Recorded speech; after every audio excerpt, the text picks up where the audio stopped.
Парк аврын нэртэй нээлттэй хэлэлцүүлэг өнөөдөр төрийн ордны иргэний танхимд боллоо. Сүүлийн үеийн шат чадны сонгуулиудаар улс төрчдийн хөндөх дуртай сэдвийг болоод байгаа хүүхдийн паркын газар өнөөдөр бүрэн бүтэн байна уу? Ямархуу үйл ажиллагаа явуулж байгаа талаарх мэдээллийг одоо хүлээн авна. Хүүхэд залуучуудыг чөлөө цагаа зөв боловсон өнгөрөх газартаа олохын тулд тухайн үеийн залуучуудын байгууллага 1960 онд хүүхдийн парк байгуулах саналыг гаргаж байжээ. За 1965 оны 10 дугаар сарын 9-нд Монгол Ардын Улс нам төв хорооны тогтоолоор парк байгуулах саналыг дэмжин шийдвэрлснээр өнөөдрийн хүүхдийн парк 1966-аас 69 онуудад баригджээ.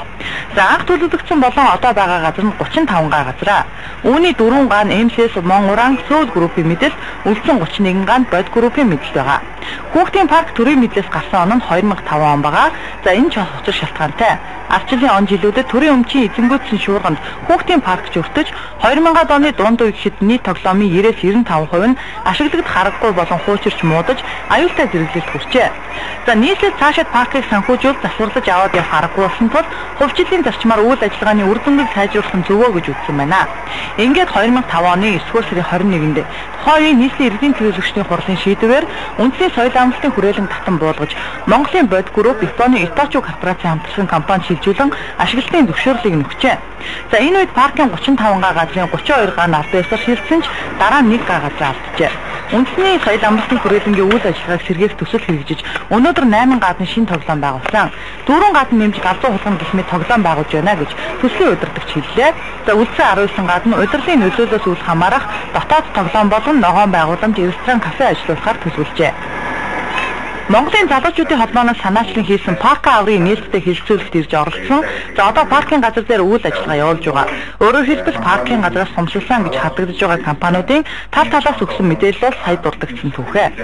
Паркын 35 га газрын 4 гаг нь МСС Монгоран Сөүл группууд 1998, 2001, 2007 онуудад тухайн үеийн нийслэлийн шатны байгууллагын зөвшөөрлөөр авсан гэдгээ хэлж байна.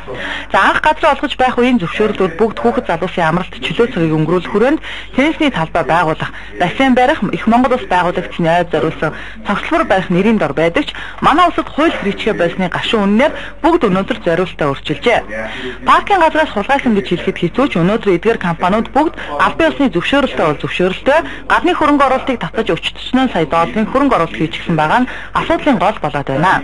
Хамгийн томыг нь буюу 31 га талбайг эзэмшиж байгаа Бод группч гэсэн төслөө хэрэгжүүлж байгаа боловч хэтэрхий үнэтэй тоглоомуудтай ихэнх газартаа тоглоом байгуулахаас илүү бизнесийн ашиг хөрсөн байгууламжууд барих гэж байгаа зэрэг нь өнөөдрийн хэлэлцүүлэгт оролцогчдын игдүүцлийг төрүүлж байлаа. За хэлэлцүүлэгт Монгоран компани захирал улсын хурлын гишүүн Наранхуу ирсэн байсан. Тэрээр ийм саналыг гаргалаа. Хүүхдийн паркын хөрөнгө оруулалтын асуудлыг өнөөдөр хүүхдийн парк дээр нэг юм ажиглахад үнэхээр төлбөр мөнгө үнэтэй хэцүү. Нэг айлын хүүхэд очоод 150 мянгаас 200 мянгаас төгрөгөөр тоглож байна. Энэ асуудлыг нэг тийш шийдэж болох юм боломж байна. Өнөөдөр энэ яг боломжийн баясгалангийн хийсэн хөрөнгө оруулалтын хэмжээгээр жишээ нь биднес хөрөнгө оруулалт хийж болно. Тэгээд бид бол хүүхдүүдтэй үнэхээр бүгдээрээ хайрлаа гэж байгаа бол нийлж чад нийгэм шийдэх хэрэгтэй. Биднес хөрөнгө оруулалтын асуудлыг шийдээд 10 жил бүх монгол хүүхдүүдэд үн төлбөрөөр тоглуулъя. Үнэхээр өнөөдөр барууны одоо төвшөнд хүрсэн тэр одоо хятад тоглоомуудыг бол болио. Өнөөдөр барууны төвшөнд хүрсэн тэр хөрөнгө оруулалт тоглоомуудыг бий болгоод 10 жилийн хугацаанд энэ байдлыг бол биднээс бол тэгж хийх бүрэн боломж байгаа шүү. Хэрвээ үнэхээр одоо бүх компаниуд МСС одоо Бод бүгдээрээ шудраг байг бол биднээс бол татварлаад авах зүйл байхгүй. 2005 онд анх түрүүн газрын албаны дарга хацаахан маш тодорхой хэлсэн. Энэ бол Улаанбаатар хотод өнөөдөр газар эзэмшүүлэх, шилжүүлэх эрх мэдэл бүхий хамгийн дэд байгууллага болох иргэдийн хурал засаг дарга нийслэлийн өмчийн харилцааны газар гэсэн бүх газруудыг гадаадын зөвшөөрлөлтөөр энэ хамтарсан компани 74-21 гэсэн өөртөөр үйл ажиллагаа явуулж эхэлсэн. За мэдээж санаачлалууд үндэсний соёл амралтын хүрээлэн гэдэг 35.7 га газар 358,714 м² газар энэ таахан сайн мэдж байгаа аюул олон хэсэгт хуваагдаад за хараахан эрх мэдлийн шилжээг өөрчлөж олон компани хашаа баригдаад энэ хөө байдалтай байсан.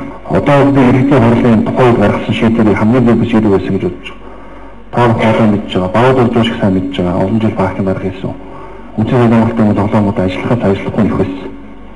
Хамгийн болоод тоглоом 10 жил өнгөрчихсөн байсан.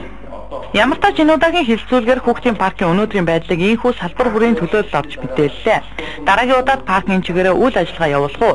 Нэг бол одоо газар эзэмшиж байгаа компаниудын гаргасан санаачлагын дагуу бүгд газраа буцааж өгөөд хин нь Монголын хүүхэд залуусын чөлөө цагийг жинхэнэ утгаар нь өнгөрүүлж чадах газрыг байгуулж чадах уу гэдэг нээлттэй тендер зарлах уу зэрэг асуудлууд нээлттэй үлдэж байгаа юм а. Мэдээлэл орхон жиргал Бацаанаар хүргэлээ.